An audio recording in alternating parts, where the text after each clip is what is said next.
මේ වීඩියෝ එක කරන්න මේ ඇත්තටම මූලිකම හේතුව උනේ මේ දවස්වල මේ නිතර දෙවිලේ අහන දෙයක් තමයි විශේෂයෙන් ඉතාලියේ අනිත් එක නාපෝලි නගරයේ සංගීත සංදර්ශනවල වලට ගියාම අපේ තාරුණ්‍ය මරා ගන්නවා. සංගීත සංදර්ශන කරන්න දෙන්නේ මරා ගන්නවා. සංගීත සංදර්ශන ඒ මගදී නතර කරන්නත් වෙලා තියෙනවා. ඉතින් මම ඒ සම්බන්ධව මේ ටිකක් විනාශ විදිහේ කතාවක් කරන්න ගන්නේ. ඒක තීරීද නැද්ද කියන එක දන්නේ බලන්න ඉතින් තීරුම් ගන්න.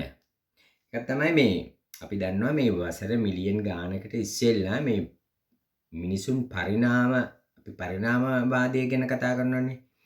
ඒකෙදි මේ වසර මිලියන් ගානකට උඩදී මේක කොටස් දෙකකට බෙදෙනවා. ඒ කොටස් දෙකකට බෙදුනට පස්සේ එක කොටසක් වනාන්තර ඇතුළෙම නතර වෙනවා.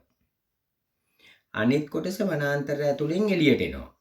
දැන් අපි බැලුවොත් එහෙම වනාන්තර ඇතුළේ නවතින කොටස තමයි ඔය ගිබන් ඔරාහුටන් කියන්නේ.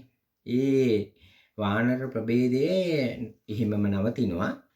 ඒත් එක්කම මේ ඔය චිම්පන්සියා ඒ වගේම ගෝරිල්ලා කියන අය මේ කැලින් එළියට එනවා.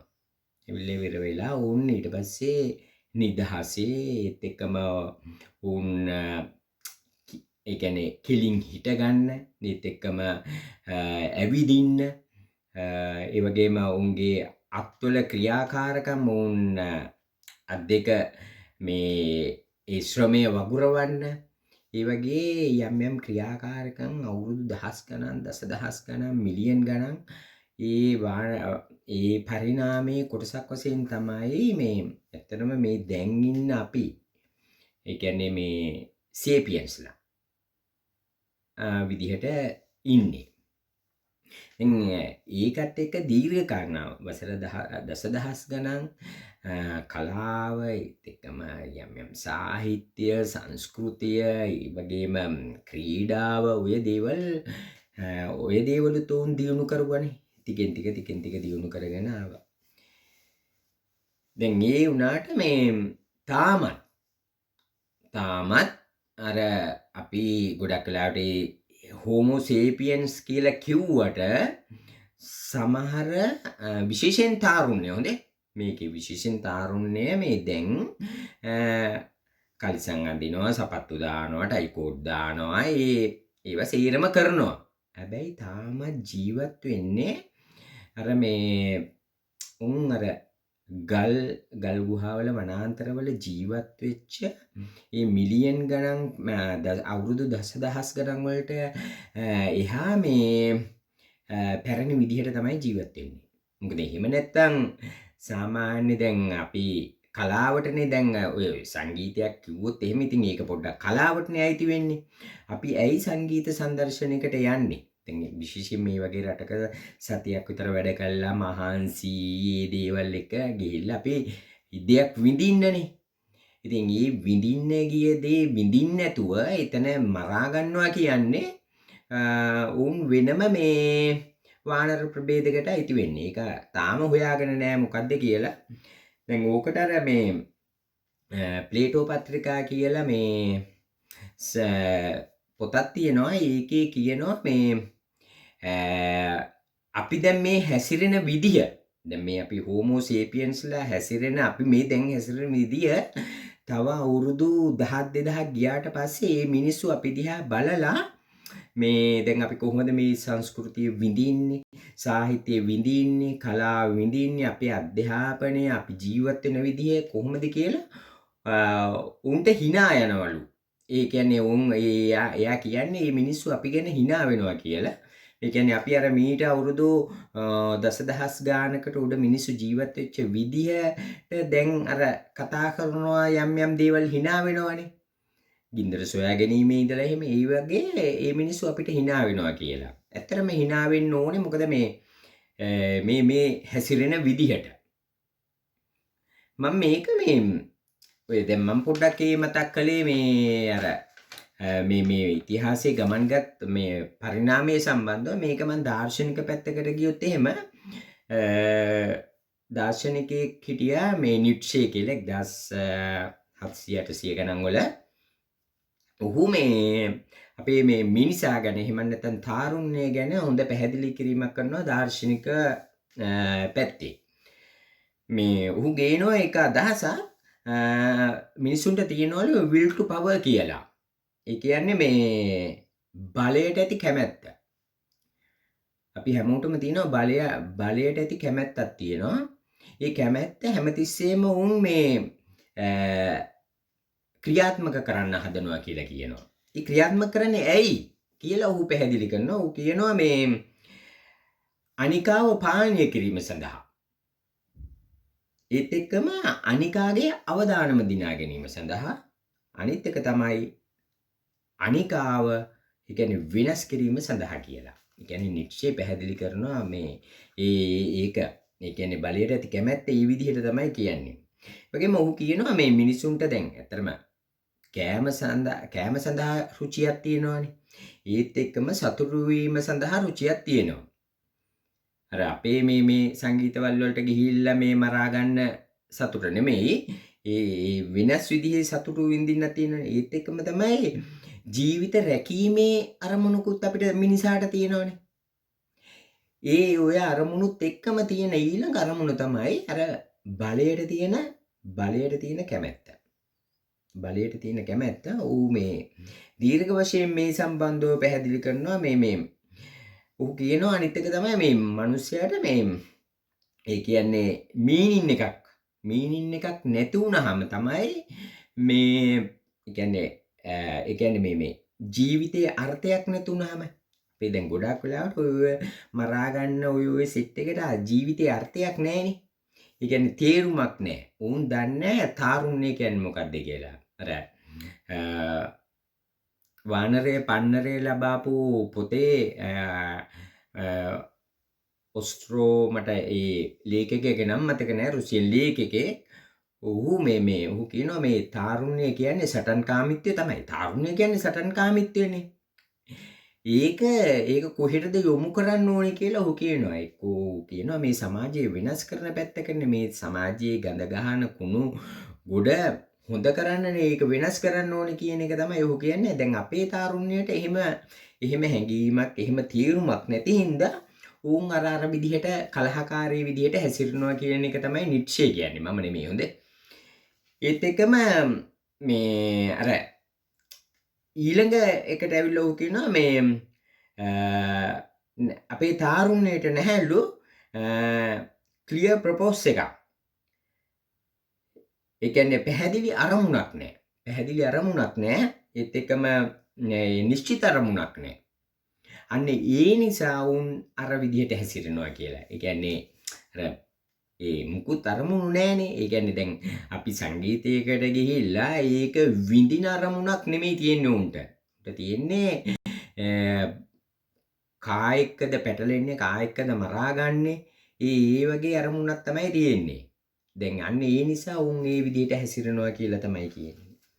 ඒත් එකම මේ නිට්ෂේ කියනවා මේ අපේ අර එහෙම මේ අර මුකුත්ම ඒ කියන්නේ අරමුණක් නැති ඒත් එක්කම අර්ථයක් නැති ජීවිතවලට එනවා කියලා මේ පොර කියන මානසිකත්වය. පොර මානසිකත්වය එනවා. ඒක මේ අර කියන්නේ අර මේ රියල් කොන්ෆිඩේෂන් එකක්.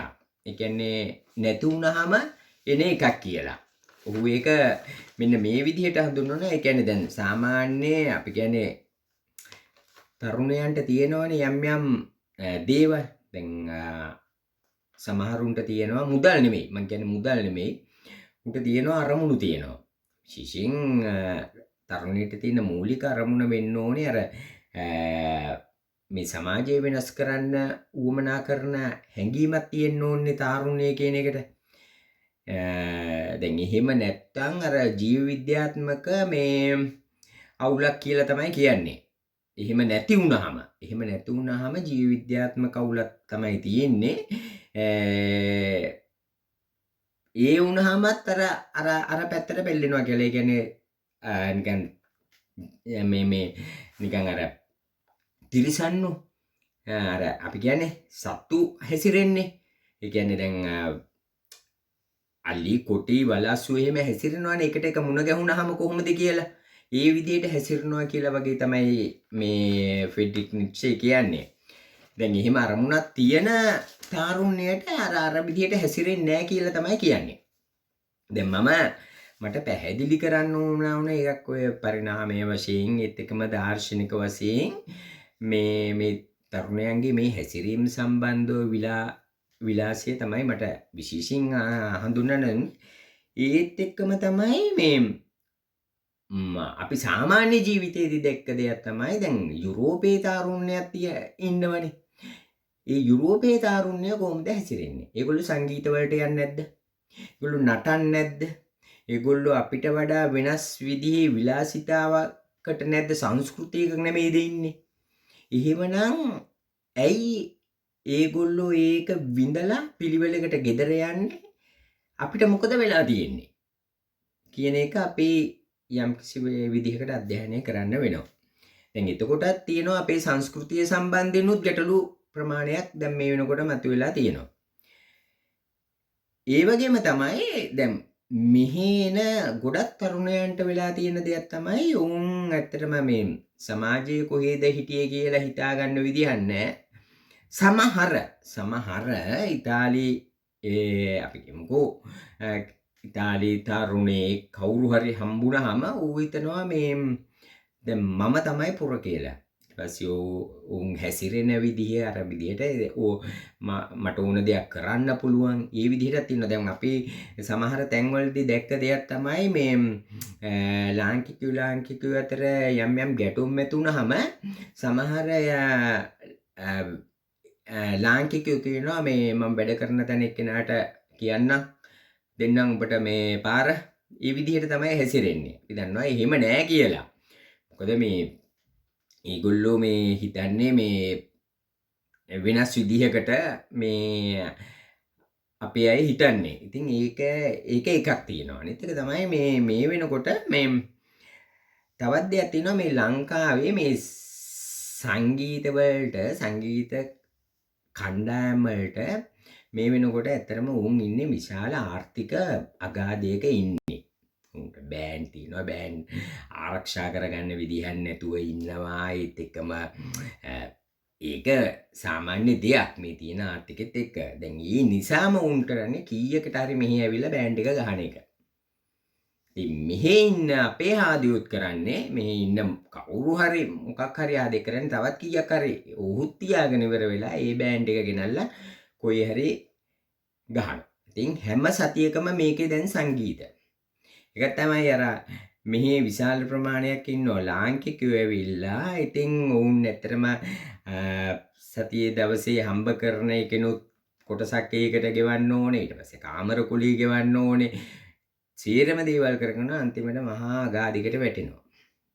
ඉතින් ඒකත් තමයි ඒ කරන අය නෙමෙයි මේ ගැන හිතන්න ඕනේ. ඇත්තටම ඒකට සම්බන්ධ වෙන අය හිතන්න වෙනවා දැන් මේ මොකද්ද මේ වෙන්නේ කියලා.